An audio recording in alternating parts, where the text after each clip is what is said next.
Ito na, Sara Duterte pumapalag kay General Torre papunta diyan ho sa Camp Crame ang bagsak. Alright, welcome back to my YouTube channel. I'm Andy's Vlog.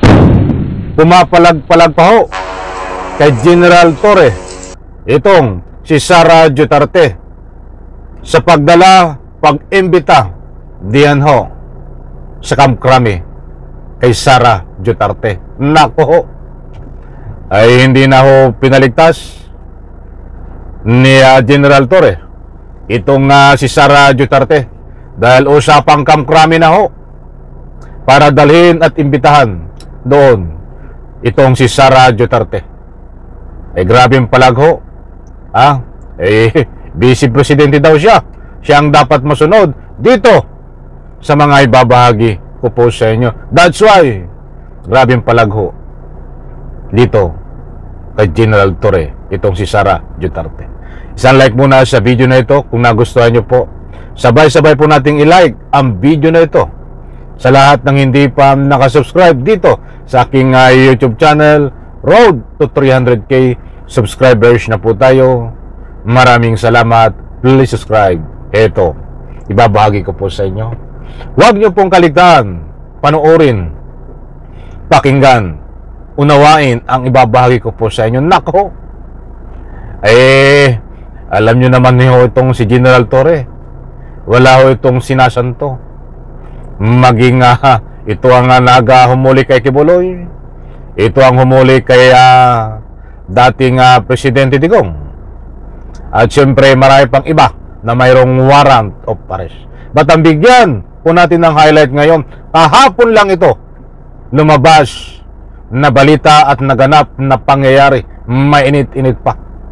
Usapang Sara Duterte sa Crame ang bagsak versus itong si General Torre. Ito po, shout out po sa lahat.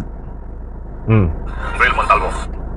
Matapos batikusin ni Vice President Sara Duterte ang anyay malaitis na pagbabantay ng mga pulis, mismong si PNP Chief Nicolas Torre III ang nag-iimbita ngayon sa kanyang bumisita sa Camp Crame para raw makita ang modernization. Nasa frontline na balita yan, Noel Montalvo.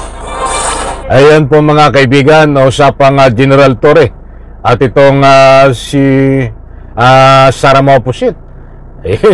Nangangatwiran kasi itong si Pusit, si Sara Duterte nawala sa lugar, kaya hindi ho pinalampas ni General Torre itong mga batiko sa kanya ni Sara Duterte, at ito ang sinapit ni Sara Duterte.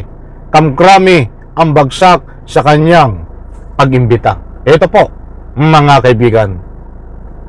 Noong nakaraang linggo, binira ni Vice President Sara Duterte ang utos ni PNP Chief Nicolas Torre III na paramihin ang police visibility sa kalsada. Minaliit niya ng bise. Andun pa rin tayo sa 1980s, 1970s na magpatrolya ang mga pulis sa daan.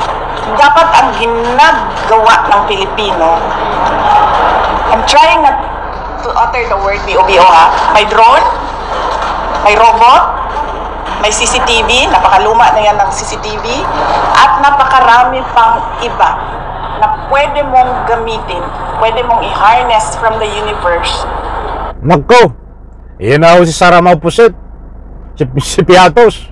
Huli na ang lahat, bakit ngayon mo lang ginawa? Kailangan ho ito sa Mandaluyong na itong si Sara Mau. Hindi alam mo ang pinagsasabi nito wala namang kaalam-alam. Bakit nag-aalam-alaman? Kailangan daw may CCTV na. Mayroon. Huli ka na sa balita. Kailangan daw po may drone. Mayroon, Sara Mau, isaksak mo sa ukuti mo. Huli ka na rin sa balita. Ikaw ang ubab. Kailangan daw ay wag magpatrolya ang mga kapulisan. Kailangan daw gamitin ng mga ika nga sinadjust niya, katulad ng CCTV camera. Anak ng katakot-takot, ano ang laman ng utak mo, Sara Mau? Sara Duterte. Datapuat sa puntong ito, hindi ako pabor at katangahan, kabubuhan ang sinasabi mo, Sara Maupusit Duterte, na hindi kailangan magpatrolya ang mga kapulisan, ang kailangan ay CCTV, ang kailangan ay mga robot, ang kailangan ay mga drone, ang iyong sinasabi. That's why kinukontra mo at pinapalabas mong bubo itong si General Torre. Hindi ako pabor diyan kahit wala akong kaalaman sa ika nga po'y police visibility. Kung anong uri ng mayroon ang kapulisan na kanila pinatutupad. Naamin ko wala akong alam dyan. But mayroon akong mga experience. Ang ating bansa lang ho. Ang ating bansa lang. Ang kakaunti ang nagpapatrolya sa lansangan ho. Unlike sa ibang bansa. Ay sa Hong Kong ho. Ang mga abot nating bansa, may CCTV, may drone, at marami pang iba. May mga robot pa yan. But, kailangan ho, mas marami pa rin ang nagpapatrolya, mga kaibigan. But only in the Philippines lang ho. Kakaunti lang po ang nagpapatrolya. That's why, hindi po naging epektibo at hindi matakot ang mga kriminal. Magandang suggestion. Itong sinasabi ni General Torre na kailangang magpatrolya ang mga kapulisan. Ay, mga lakado ang mga pulis sa ibang country. Pasalo kayo sa Hong Kong. O kaya Sara Duterte, yung sinasabi mo na hindi na kailangang magpatrolya ang mga kapulisan. Ikaw ang bubo. Ikaw ang ubab. Tanga-tanga ka. Hindi mo ginagamit ang iyong utak. Panira ka lang, panggulo sa Republika ng Pilipinas. Ito pa ho, mga kaibigan.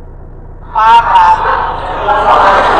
gumaling, gumanda, at umayos ang trabaho ng pulis.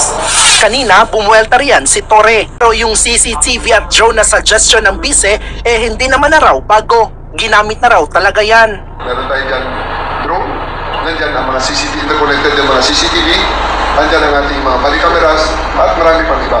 May mga radio tayo dyan, nabigay lahat ng PNP yan. Naiintindihan mo yung Sara Duterte? Ang laki mong ubab talaga, ikaw ang ubab.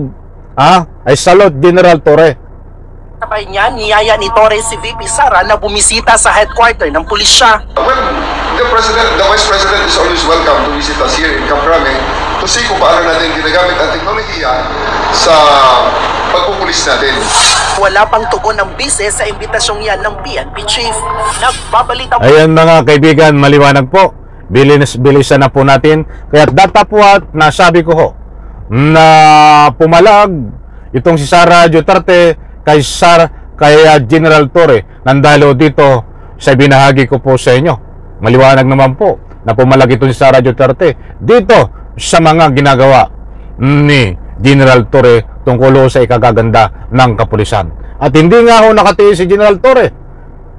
Inimbitahan diyan ho sa Camp Crame itong si Sara Duterte. At dahil sa ganon, ibahagi kung ano paman ang nandoon, makita niyang aktwal ang mga kagamitan ng PNP na ang ginagawa naman ni Sara Duterte, pinapalabas na walang magandang ginagawa si General Torre datapuad. Kukunin niya si itong si Sara Duterte at iimbitahan diyan ho sa Camp Crame, mga kaibigan. Alam ko, naunawaan niyo po. Isang like ko sa video na ito. Maraming salamat. Bye-bye. Palakpak.